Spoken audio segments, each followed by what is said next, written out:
আর এবার নজর রাখার চেষ্টা করব বাংলাদেশের এমপি খুনের ঘটনা, সেই হত্যাকাণ্ডে হার হিম করা হত্যাকাণ্ড। নানা তথ্য উঠে আসছে।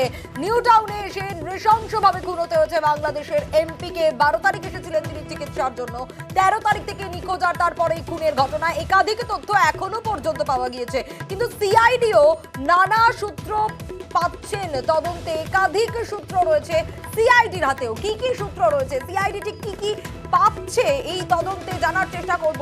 অনুপ আমাদের প্রতিনিধি রয়েছেন আমাদের সঙ্গে।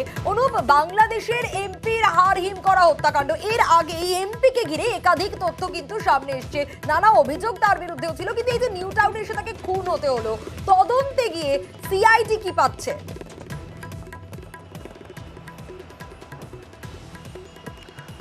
দেখো, নিউটনে যে বাংলাদেশি এমপি খুনের ঘটনা, সেই ঘটনায় কিন্তু বেশ কিছু তথ্য ইতিমধ্যে সিআইডির সামনে উঠে এসেছে তদন্ত করতে গিয়ে। সেক্ষেত্রে দেখা যাচ্ছে নিউ টাউনে যে অভিজাত আবাসন, যে আবাসনে যেদিন 13 তারিখ তারা এসেছিলেন, সেক্ষেত্রে এমপিকে নিয়ে সব মিলিয়ে 7 জন ছিলেন।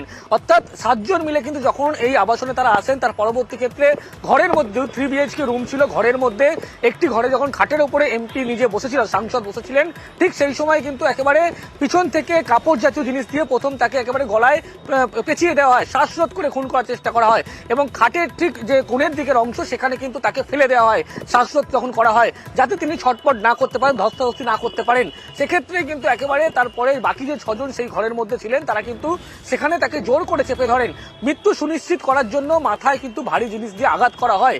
তারপরে দেহ টানতে টানতে নিয়ে একেবারে সরাসরি যে রান্নাঘর, অর্থাৎ 3 BHK রুমের পাশাপাশি যে একটি রান্নাঘর ছিল ঘরের মধ্যে, সেখানে কিন্তু সেই মৃতদেহ নিয়ে যাওয়া হয়। তারপরেই যে ব্যক্তি ইতিমধ্যেই সিআইডি এখনো পর্যন্ত তাকে আটক করে জিজ্ঞাসাবাদ করছে, যার নাম উঠে আসছে, সে প্রথমে কিন্তু লক্ষ্য করা যায় যে তার পরপর একাধিক পিস করতে থাকে মৃতদেহটিকে নিয়ে।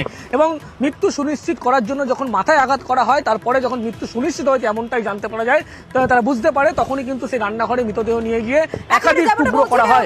এবং এই বিষয়টা একটু জানার চেষ্টা করব তোমার কাছ থেকেই, কারণ প্রথমে তুমি যেমনটা বলছিলে যে 7 জন ছিল, আর তারপর ঠিক কি ঘটনা ঘটলো?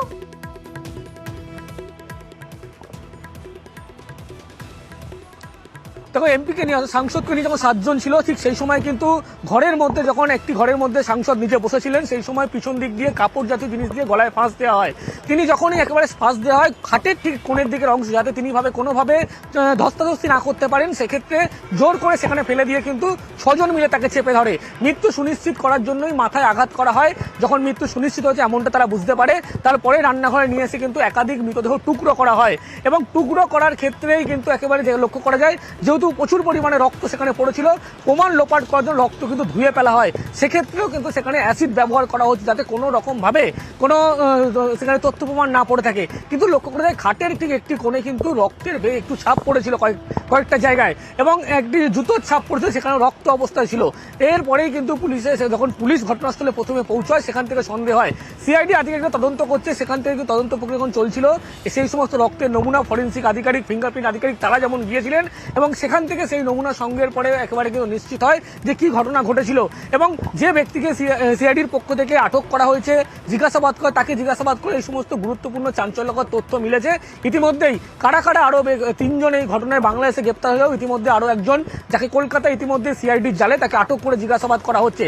সব মিলিয়ে 4 জনকে এই মুহূর্তে গ্রেপ্তারের প্রক্রিয়া শুরু হয়ে 3 জন গ্রেপ্তার, একজনকে আটক করে জিজ্ঞাসাবাদ প্রক্রিয়া হলেও বাকি কারা কারা ছিল, একজন মহিলার তথ্য উঠে আসছে, তাদের খোঁজে কিন্তু ইতিমধ্যেই সিআইডির পক্ষ থেকে তল্লাশি করা হচ্ছে। এবং গোটা অবশ্যই পরবর্তীতে নজর থাকবে। বেশ।